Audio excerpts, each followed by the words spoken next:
தமிழர்கள் நாம் உலகத்தின் எந்த மூலையில் வாழ்ந்தாலும் நமக்குரிய தனித்துவத்துடனும் நமக்குரிய அந்த இருமாப்புடனும் நான் தமிழன் தமிழண்டா என்கிற இருமாப்புடன் நாம் வாழ்கிறோம் என்பதில் இந்த மாநாட்டு மேடையில் 3 தேசிய இனங்களின் பிரதிநிதிகள் அமர்ந்திருக்க இந்த மாநாட்டிற்கு அருமைக்குரிய அண்ணன் செல்வகுமார் அவர்களுக்கு எல்லா விதத்திலும் அரசின் சார்பாக உறுதுணையாக இருந்து அமைச்சராக இருந்து பணிபுரிந்து கொண்டிருக்கின்ற அண்ணன் சுவாமிநாதன் அவர்கள் ஒரு கருத்தை முதலமைச்சரையும் துணை முதலமைச்சரையும் டூரிசம் அமைச்சரையும் வைத்துக்கொண்டு சொன்னார். தமிழர்கள், ஆம் நாங்கள் தமிழர்கள், பிழைக்க வந்தவர்கள் அல்ல, இந்த நாட்டை ஆள வந்தவர்கள் என்று. இதுதான் தமிழனுடைய நெஞ்சுரம். நீங்க எண்ணி பாருங்க, இதே தமிழ்நாட்டில் நாம் இந்தியாவின் கீழ் வாழ்கிற மாநிலங்களில் பிறதொரு மாநிலத்தில் நாம் அமைச்சராக இருந்து சட்டமன்ற நாடாளுமன்ற உறுப்பினராக இருந்து நாங்கள் இங்கு வாழ்வதற்கு வரவில்லை, இந்த மாநிலத்தை ஆள்வதற்கு வருகின்றோம் என்று சொன்னால் அவன் விட்டுவான நம்மள. ஆனால் கடல் கடந்து வந்து வாணிபம் செய்ய வந்து உழைக்க வந்து இந்த நாட்டை கட்டி அமைக்க வந்து சிங்கப்பூரை உருவாக்க வந்து மலேசியாவை உருவாக்கி இந்தோனேஷியாவை உருவாக்கி கங்கை முதல் கடார வரை ஆட்சி செய்த என் முப்பாட்டம் ராஜராஜ சோழனின் ரத்தத்தின் உறவுகள் மலேசியா உறவுகள் என்பதை ஒவ்வொரு இளைய தலைமுறையின் உள்ளத்திலும் அவருடைய இரத்த நாணங்களிலும் இதயபூர்வமாக வெளிவருவதற்கான வாய்ப்பை இதுபோன்ற அமைச்சர்களின் பேச்சு தன்னம்பிக்கை உணர்வை ஊட்ட வேண்டும் என்பது என்னுடைய ஆவல். ஆம், நாம் உழைக்க வந்தவர்கள் அல்ல, பிழைக்க வந்தவர்கள் அல்ல, நாம் ஏதிலிகள் அல்ல, நாம் தெற்காசியாவை முதவது கட்டி ஆண்ட ராஜராஜ ராஜேந்திர சோழனின் வாரிசுகள் என்பதை மலேசியாவில் நடைபெறுகின்ற ஒவ்வொரு மாநாட்டிலும் பன்னெடுங்காலமாக 3 தலைமுறை 4 தலைமுறை 5 தலைமுறையாக இந்த மண்ணில் வாழ்கின்ற எமது உறவுகள் தங்கள் பண்பாட்டு விடயங்களோடு நாகரிக கலை கலாச்சார தொன்மையோடு வணிகத்தோடு இன்றைக்கு தோள் கொடுத்து நின்று சாதித்துக் கொண்டிருக்கிறார்கள். தமிழன் நாம 160 நாடுகளில் வாழ்றோம், ஆனால் நமக்கென்று ஒரு நாடு இல்லை. நமக்கென்று ஒரு நாடை கட்டி அமைப்பதற்கு போராடிய போராளிகள் இயக்கம் இன்றைக்கு உலகத்தின் துணை கொண்டு அழிக்கப்பட்டு அந்த விடுதலை போராட்ட வரலாறு மௌனிக்கப்பட்டிருக்கிறது. தமிழீழ விடுதலையும் தமிழர்தம் உரிமையும் தமிழ்நாட்டுடைய பண்பாட்டு விடயங்களையும் கலாச்சார நாகரிக தொன்மையும் எம் இனம் கொண்ட பெருமிதத்தோடு நாளைய தலைமுறை இந்த உலக பூமி பந்தில் எங்கு பார்த்தாலும் வாழ வேண்டும். இன்றைக்கு கல்வியில் இந்தியாவில் தெற்காசியாவில் மிகப்பெரிய மருத்துவ நகரமாக இந்தியாவில் பிறிதொரு மாநிலத்தில் இல்லை. 38 மாநிலங்களில் 38 மாவட்டங்களில் 36 அரசு மெடிக்கல் காலேஜுக்கு கொண்ட ஒரே மாநிலம் உங்கள் தாய்மொழி தமிழாக கொண்ட உங்கள் தாய் நிலம் தமிழ்நாடு என்பதிலே நாம் பெருமை கொள்வோம்.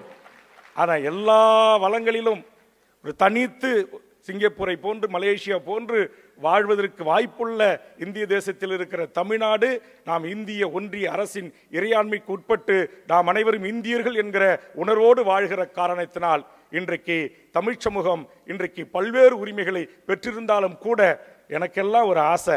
அது என்ன அப்படின்னா, உலக அரங்கில் தமிழனுக்கென்று ஒரு நாடு, அந்த தமிழுக்கென்ற நாட்டுக்கென்று ஒரு தேசிய கொடி, ஒரு தமிழன் உலகளங்கில் ஒரு நாட்டின் பிரதமராக ஒரு நாட்டின் ஜனாதிபதியாக தனி நாடோடு அவன் வாழ்வதற்கான வாய்ப்பும் சூழலும் விரைவில் உருவாக வேண்டும். அது ஜனநாயகத்தோடு. விடுதலை புலிகளின் ஆயுத போராட்டம் மௌனிக்கப்பட்டிருக்கலாம், ஆனால் மலேசியாவில் வாழ்கின்ற தமிழ் மக்கள் போல் உலகம் முழுவதும் வாழ்கின்ற தமிழ் மக்களுடைய ஒற்றை ஆசை ஒரு ஜனநாயக வழியில் ஒரு பொது வாக்கெடுப்பினூடாக ஒரு தெற்கு சூடான் போன்று ஒரு கிழக்கு தைமூர் போன்று ஏனைய உலகத்தின் பல்வேறு நாடுகள் உருவாகி இருக்கிறது. அதுபோன்று அந்த பன்னெடும் காலமாக ஒரு 70 ஆண்டுகால அரசியல் வரலாற்றில் 1948 தொடங்கி இன்று வரையில் அந்த தமிழர் தேசிய இனம் தாய் இனம் அந்த நாட்டுக்கு சொந்த இனம் இன்னும் அகதி வாழ்க்கை வாழ்ந்து கொண்டிருக்கிறார்கள். இன்னும் காணி உரிமை இழந்தவர்களாக அவர்கள் வாழ்ந்து கொண்டிருக்கிறார்கள். இன்னும் சக மனிதனாக அந்த மண்ணில் நடத்தப்படாத அவலத்தில் வாழ்ந்து கொண்டிருக்கிற நம் இனத்தில் பிறந்த நம்முடைய இரத்த உறவான தொப்புள் கொடி ஈழ உறவுகளுக்கு மலேசிய நாட்டில் இருக்கிற அண்ணன் சாமிநாதன் போன்றவர்கள் இது போன்ற முதலமைச்சரோடு துணை முதலமைச்சரோடு இன்றைக்கு இன்னும் இந்த மாநிலத்திற்கான மேயர்களை எல்லாம் எம் உறவுகள் பெற்றிருக்கிறார்களே, இந்த அரசியல் அதிகாரத்தை பயன்படுத்தி இந்த நாட்டுடைய பிரதமர்களோடு ஏனைய அண்டை நாட்டு பிரதமர்களோடு ஒரு புற அரசியல் அழுத்தத்தை தமிழ் மக்களாகிய நாம் உலகத்தில் 12 கோடிக்கு மேற்பட்ட தமிழ் மக்கள் இருக்கிறோம். இத்தனை தமிழ் மக்களும் ஒரு குடையின் கீழ் ஒன்றாக திரண்டு அந்த பாதிக்கப்படுகின்ற 1983 ஜூலை இனக்கலவரத்தில் தொடங்கி இன்று வரையிலும் என் பெண்கள் பாலியல் வல்லுறுக்கு சித்திரவதைக்கு உள்ளாகிறார். உலகத்தின் தலைச்சிறந்த நம்முடைய யாழ் பல்கலைக்கழகம் செஞ்சோலைகள் இன்றைக்கு பள்ளி கல்வி மருத்துவமனைகள் எங்கும் குண்டுமழை பொழிந்து எதிரினுடைய இலக்குக்கு இலக்காகி செத்து மடிந்த அந்த இனத்திற்கு ஒரு மறுவாழ்வு தருவதற்கு மலேசிய மண்ணில் இருக்கின்ற வளர்ந்து வருகின்ற தொழிலதிபர்கள், அரசியலாளர்கள், நாடாளுமன்ற சட்டமன்ற உறுப்பினர்கள், மேயர் போன்றவர்கள் அரசியல் ரீதியான அந்த முயற்சிகளையும் எடுக்க வேண்டும் என்கிற வேண்டுகோளை உலகம் முழுவதும் வாழ்கின்ற 12 கோடி தாய் தமிழ் மக்களின் ஒற்றை வேண்டுகோளாக இந்த அவைக்கு கைகூப்பி நான் முன்வைக்கிறேன். முடிந்த அளவுக்கு அதற்கான முயற்சியை நாம் மேற்கொள்வோம். இன்றைக்கு உலகம் ஒரு பொது வாக்கெடுப்பின் ஊடாக அவர்களுக்கான அரசை கட்டமைப்பிற்கான வாய்ப்புகள் இருக்கிறது. ஆனால் உலகத்தில் தமிழர்கள் எல்லா துறைகளிலும் மிகப்பெரியவர்களாக இருக்கிறார்கள். ஆனால் அந்த மக்களுக்கு இழக்கப்பட்ட அநீதிக்கு ஒரு சர்வதேச நீதி விசாரணை கூட நாம் இவ்வளவு பேர் இந்த பூமி பண்ணில் வாழ்ந்தும் கூட பெற்றுத்தர முடியாமல் இருக்கிறோம் என்கிற அந்த உணர்வோடும் நாம் சற்று இதை குறித்து சிந்திக்க வேண்டும் என்ற வேண்டுகோளை இந்த நேரத்திலே முன்வைத்து உலகத்தின் தென்னாப்பிரிக்கா, ஐரோப்பிய நாடுகள், அமெரிக்க நாடுகள், மலேசியா போன்ற அனைத்து நாடுகளிலும் தமிழ் மாநாடு, தமிழ் ஒருங்கிணைப்பு என்றாலே முதலாளாக நான் அழையாவிருந்தாலேயே கூட செல்வேன். அந்த அளவுக்கு நான் என்னுடைய தாய்மொழியை நேசிக்கிறேன், என் தாய் மண்ணை நேசிக்கிறேன். என் தாய்மொழியும் என் தாய்மண்ணையும் உள்ளடங்கி உலகம் முழுவதும் வாழ்கின்ற என் தமிழர்கள் பிழைக்க போன இடங்களில் பிரதமராக கூட இருக்கிறார்கள் என்று சொல்லுகிறார்கள். இப்போது நம்முடைய அமைச்சருடைய கூற்றிலிருந்து நாங்கள் பிழைக்க போய் பிரதமராக இல்லை, நாங்கள் தெற்காசிய ஆண்ட இனம் மீண்டும் 21ஆம் நூற்றாண்டில் ஆள்வதற்கு பிறந்த இனம் ஆண்டு கொண்டிருக்கிறது என்கிற பெருமிதத்தோடு இந்த மண்ணில் உங்கள் அனைவரையும் சந்திப்பதிலே மற்றற்ற மகிழ்ச்சி அடைந்து என்னுடைய தாய்மார்கள், தந்தைமார்களுக்கு ஒரு நன்றி.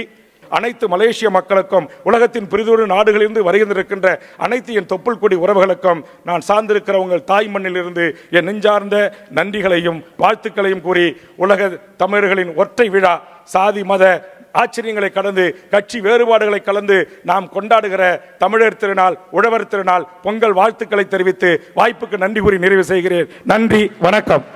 தமிழர்களுக்கு எங்கு பிரச்சனை என்றாலும் முதல் குரலாக கொடுப்பவர் இவர். அது மட்டுமல்ல, சென்னையிலலாம் பார்த்து சென்னையிலேருந்து மதுரைக்கு போகணும், இல்லை ஏதாவது ஒரு ஊருக்கு போக வேண்டும் என்று சொன்னால் நான் ஒவ்வொரு ஊரையும் ஒரு மனிதரை நினைப்பேன் என்று சொன்னால் அது வேல்முருகன் ஐயா அவர்களைத்தான். ஏன்னா சோதனை சாவடி, சுங்கச்சாவடி என்ற பெயரில் இவங்க அந்த காலத்தில் பகல் கொள்ளைன்னுவாங்க, ரோட்டில் வழிபறி, அந்த மாதிரி வழிபறி அடிக்கிறவர்களை எதிர்த்து குரல் கொடுத்த முதல் தமிழால் நம்முடைய வேல்முருகன் ஐயா அவர்கள். இதை ஒழிக்க வேண்டும் முற்றிலும் என்று. அதே போன்று தமிழ் ஈழத்திற்கு தனி குரல் கொடுத்தவர் ஆல்பர்ட் காமியூ மிக அழகாக சொல்வார், நான் உன்னுடைய தலைவன் அல்ல, என் பின்னால் வராதே. அதே போன்று நான் உனக்கு தொண்டன் அல்ல, உன் பின்னால் வரமாட்டேன், நாம் இருவரும் சகோதரர்கள், சேர்ந்து நடப்போம் வா, அறவழியில் போராடுவோம் என்ற கொள்கையோடு வாழ்கின்ற திரு வேல்முருகன் அவர்களை நான் அன்போடு மேடைக்கு அழைக்கிறேன். உற்சாகமான கரங்களோடு அவரை நான் வரவேற்போம். சட்டமன்ற உறுப்பினர் திரு வேல்முருகன் அவர்களுக்கு டத்தோ ஸ்ரீ அவர்கள் சால்வை அணிவிக்க பினாங்கு முதல்வர் அவர்கள் நினைவு பரிசினை வழங்குவார்.